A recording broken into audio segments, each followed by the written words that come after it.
एक समय था जब दुनिया की महाशक्तियां चंद्रमा पर कदम रखने में ही अपनी कामयाबी और प्रभुसत्ता समझती थी। चंद्रमा के बाद अब मंगल ग्रह के प्रति भी लोगों और विज्ञान की दिलचस्पी बढ़ती जा रही है। पिछले महीने चीन ने मंगल ग्रह पर जुरोंग रोवर को सफलतापूर्वक उतारा और तैनात किया। इस तरह वह लाल ग्रह की सतह पर रोवर उतारने वाला दूसरा देश बन गया। Mars mission. पिछले साल अमेरिका, संयुक्त अरब अमीरात और चीन ने पृथ्वी से कम दूरी के कारण यात्रा पर लगने वाले अपेक्षाकृत कम समय का फायदा उठाते हुए मंगल पर अपने मिशन भेजे। अब सवाल पैदा होता है कि ग्रहों पर शोध करने वाले अधिकांश वैज्ञानिक मंगल पर जाने को लेकर इतने जुनूनी क्यों हैं? इस पर ऑस्ट्रेलिया के RMIT विश्वविद्यालय के भौतिक में वरिष्ठ विख्यात गेल आइल्स का कहना है, इस एक ग्रह पर इतना समय और पैसा क्यों खर्च किया जा रहा है, जबकि हमारे सौर मंडल में कम से कम 7 अन्य ग्रह, 200 से अधिक चंद्रमा, अनगिनत क्षुद्र ग्रह और इसके अलावा और भी बहुत कुछ है। खुशी की बात यह है कि हम अंतरिक्ष में अन्य स्थानों पर भी जा रहे हैं और हमारे सौर मंडल में बहुत ही रोमांचक स्थानों जैसे बर्फ के ज्वालामुखी, बर्फीले मलबे के छल्ले और विशाल चुंबकीय क्षेत्र के लिए बहुत सारे मिशन हैं। वर्तमान में हमारे सौर मंडल के चारों ओर 26 सक्रिय अंतरिक्षयान हैं। कुछ अन्य ग्रहों और चंद्रमाओं की परिक्रमा कर रहे हैं, कुछ अन्य दुनिया की सतहों पर उतरे हैं और कुछ चित्र लेने के लिए अंतरिक्ष में चक्कर लगा रहे हैं। इनमें से केवल आधे ही मंगल पर जा रहे हैं। वॉयेजर 1 और 2 जैसे यान शामिल।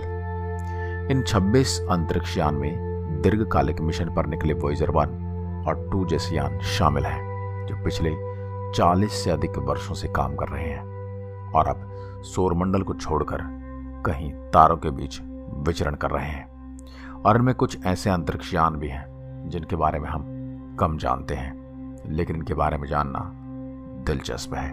NASA solar system exploration. उदाहरण के लिए पृथ्वी के चारों ओर कक्षा में चक्कर लगाने वाले जूनो अंतरिक्षयान को लें। इसे 2011 में लॉन्च किया गया और यह लगभग 5 साल बाद पृथ्वी की कक्षा में पहुंचा। जूनो ने मिशन की अवधि पार की। यह अब अपने चुंबकीय क्षेत्र, वायुमंडलीय स्थितियों सहित विशाल ग्रह के विभिन्न गुणों को माप रहा है और यह निर्धारित कर रहा है कि बृहस्पति के वायुमंडल में कितना पानी है। सोलर सिस्टम एक्सप्लोरेशन नासा, इससे वैज्ञानिकों को यह पता लगाने में मदद मिलेगी कि कौन से ग्रह के निर्माण का सिद्धांत सही है या नए सिद्धांतों की आवश्यकता है। जूनो अपने मिशन की 7 साल की अवधि को पार कर चुका है और इसे कम से कम 2025 तक बढ़ा दिया गया है। खगोल गति विज्ञान के सबसे जटिल करतबों में से एक पिछले साल के अंत में पूरा हुआ था, जब जापानी अंतरिक्ष एजेंसी JXA ने न केवल एक क्षुद्र ग्रह पर एक अंतरिक्ष यान उतारा, बल्कि शानदार प्रयास के तहत वहां का नमूना भी धरती पर भेजा। जापान के इस यान, जिसका नाम वहां पाए जाने वाले एक बाज के नाम पर हायाबुसा 2 पर रखा गया है, 2018 में क्षुद्र ग्रह 162-173 रियू की सतह पर कदम रखा, सतह का सर्वेक्षण किया और नमूने लिए। हायाबुसा 2 ने किया। 2019 में वापसी के दौरान हायाबुसा 2 ने अपने आयन इंजनों का उपयोग कक्षा को बदलने और पृथ्वी पर लौटने के लिए किया। 5 दिसंबर 2020 को हैटबॉक्स के आकार और 16 किलोग्राम वजन का एक कैप्सूल नमूने के साथ पृथ्वी के वायुमंडल में प्रवेश कर गया और ऑस्ट्रेलिया के वुमेरा टेस्ट रेंज में आ गिरा।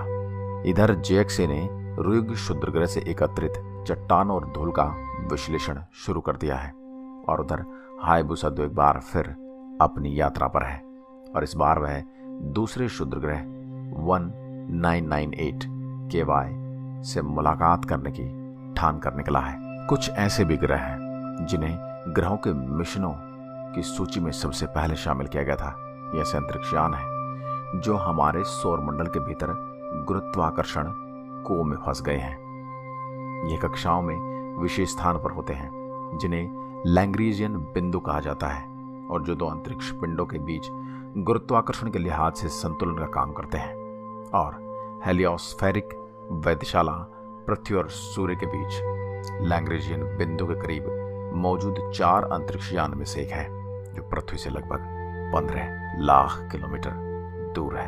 यह सूर्य की बाहरी परत और सौर हवा का अवलोकन करता है, संभावित विनाशकारी अंतरिक्ष मौसम की पृथ्वी पर प्रारंभिक चेतावनी भेजता है।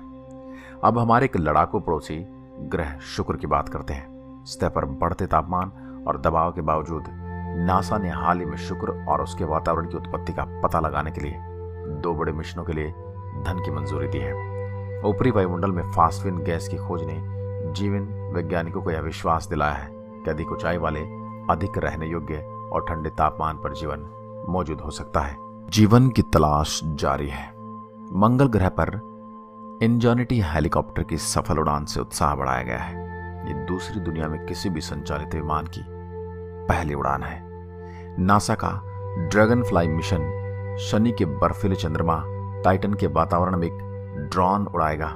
2026 में लॉन्च होने और 2034 में पहुंचने के बाद रोटरक्राफ्ट टाइटन पर दर्जनों स्थानों पर उड़ान भरेगा और उन परिस्थितियों की तलाश करेगा जो पृथ्वी के समान जीवन में अनुकूल हो। अब बात करते हैं इन सब में खर्च कितना आता है। सरकारें अपने बजट की अपेक्षाकृत कम मात्रा विज्ञान और अंतरिक्ष अन्वेषण के लिए आवंटित करती है। देश आमतौर पर अपने बजट का 1% से भी कम अंतरिक्ष मिशन पर खर्च करता है। सामाजिक सेवाओं या सैन्य रक्षा में बहुत कम। यह तय करना कि कौन से अंतरिक्ष मिशन को धन प्राप्त होगा, यह अक्सर सार्वजनिक हित से प्रेरित होता है। यह निश्चित रूप से तय करना कि कौन सी जांच या अंतरिक्ष यान सबसे अधिक सफल परिणाम देगा लगभग असंभव है। जब इंसान ने पहली बार चंद्रमा पर कदम रखा तो दुनिया की 25% आबादी ने सांस रोककर वह वीडियो देखा जिसने दशकों तक अंतरिक्ष खोजकर्ताओं की कई पीढ़ियों को प्रेरित किया है। आप उसकी कोई कीमत नहीं लगा सकते। आज के वीडियो में बस इतना ही। अगर वीडियो पसंद आया हो तो लाइक कीजिए और ऐसी वीडियो देखने के लिए हमारे चैनल को सब्सक्राइब करें और साथ ही दिया गया बेल आइकन जरूर दबाएं। जय हिंद, जय भारत।